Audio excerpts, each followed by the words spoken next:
बांग्लादेश में राजनीतिक संकट और हिंसा। बांग्लादेश के ढाका में विरोध प्रदर्शन और राजनीतिक तनाव अभी भी जारी हैं। विरोध के बीच ढाका यूनिवर्सिटी कैंटीन को तोड़ा गया और कई इलाकों में हिंसा फैल गई है। बांग्लादेश में हिंसा और राजनीतिक संकट। बांग्लादेश की राजधानी ढाका में एक युवा नेता उस्मान हादी की मौत के बाद राजनीतिक तनाव और विरोध प्रदर्शन तेज हैं। विरोध के दौरान कुछ हिस्सों में आगजनी और सरकारी इमारतों पर हमला भी हुआ है। इस घटना के बाद कम्युनिटी हिंसा के कई मामले सामने आए, जिसमें अल्पसंख्यक हिंदू समुदाय पर हमले और घरों को आग लगाने की खबरें भी हैं। भारत बांग्लादेश रिश्तों में तनाज़। हिंदू युवक दीपू चंद्र दास की लिंचिंग की घटना को लेकर भारत में विरोध प्रदर्शन हुए, जहां पुलिस और प्रदर्शनकारियों के बीच टकराव भी देखा गया। इसी तनाव के बीच बांग्लादेश ने भारतीयों के लिए वीजा सेवाएं अस्थायी रूप से रोक दीं और दोनों देशों ने एक दूसरे के राजनयिक अधिकारियों को तलब भी किया है। आगामी चुनाव और राजनीतिक बदलाव। फरवरी 2026 के आम चुनाव से पहले बीएनपी नेता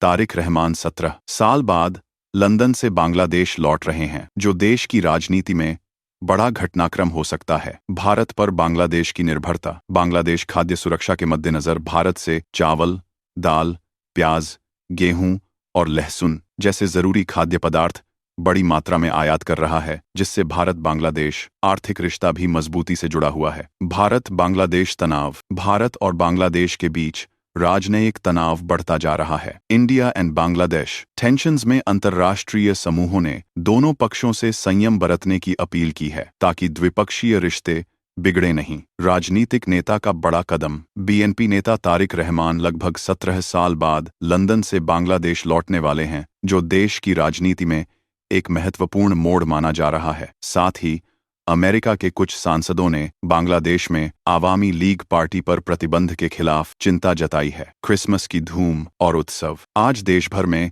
क्रिसमस उत्सव का माहौल है और लोग त्योहार बड़ी धूमधाम से मना रहे हैं। प्रधानमंत्री मोदी की बड़ी घोषणा। प्रधानमंत्री नरेंद्र मोदी आज उत्तर प्रदेश के लखनऊ में राष्ट्र प्रेरणा स्थल म्यूजियम का उद्घाटन करेंगे, जिसमें राष्ट्रीय नायकों की गैलरी और देशभक्ति का संग्रह दिखाया जाएगा। मौसम की गंभीर स्थिति। उत्तर भारत में कड़ाके की ठंड और कोहरे का प्रकोप बढ़ गया है और कई इलाकों में मौसम विभाग ने अलर्ट जारी किया है। विरोध प्रदर्शन। भारत में कोलकाता स्थित बांग्लादेश उच्चायोग के पास प्रदर्शन के दौरान पुलिस और प्रदर्शनकारियों के बीच तनाव और गिरफ्तारी की खबरें भी सामने आई हैं। राज्य स्तरीय और अतिरिक्त विषय। कई राज्यों में स्थानीय राजनीतिक घटनाएं, सड़क सुरक्षा और विकास योजनाओं से जुड़ी खबरें भी जारी हैं। दुनिया से बड़ी खबरें। पाकिस्तान से खबर। पाकिस्तान की अदालत ने पूर्व प्रधानमंत्री इमरान खान और उनकी पत्नी बुशरा बीबी को अंतरिम जमानत दी है, जो देश में राजनीतिक चर्चा का विषय बनी हुई है। वैश्विक घटनाएं और तनाव। तुर्की के दौरे से लौट रहे लीबियाई सैन्य प्रमुख की प्लेन दुर्घटना में मौत और कई विश्व स्तर की खबरें भी